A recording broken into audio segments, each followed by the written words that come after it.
આજે FICCI FLO Vadodara along with western railways and Pagdan ફાઉન્ડેશને sustainability initiative under 6000 ટ્રીઝનું pledge કર્યું છે વિથ ધ વેસ્ટર્ન રેલવેઝ.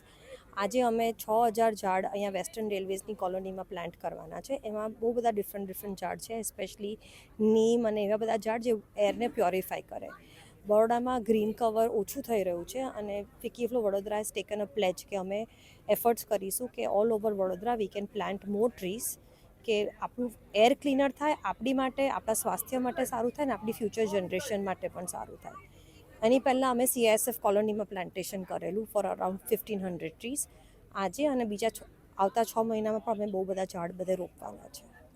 સો એ લોકો અમે બોરવેલ અહીંયા કર્યો છે, એટલે એનું પાણી અને અહીંયા 3 માણસ રાખ્યા છે. અને આ એટલે જ અમે આ પગદન ફાઉન્ડેશનવાળા લોકો આવશે, એની જાળકાર રાખશે. 2 વર્ષમાં તો ઝાડ ચોંટી જાય, પછી બહુ જ સાચવવું ના પડે. મોસ્ટ ઇમ્પોર્ટન્ટ ઇઝ પહેલાં વર્ષમાં ઝાડ સરખું ચોંટી જાય. So we have made a borewell. પાણી મળશે, માણસો આવશે, એ લોકોનું આ ટ્રીઝને બહુ ટ્રિમિંગની પણ જરૂર નથી. એટલે બેઝિકલી દર 2 દિવસે બરાબર પાણી મળે અને જે સોઇલ ટર્નિંગ કરવાનું એ થશે.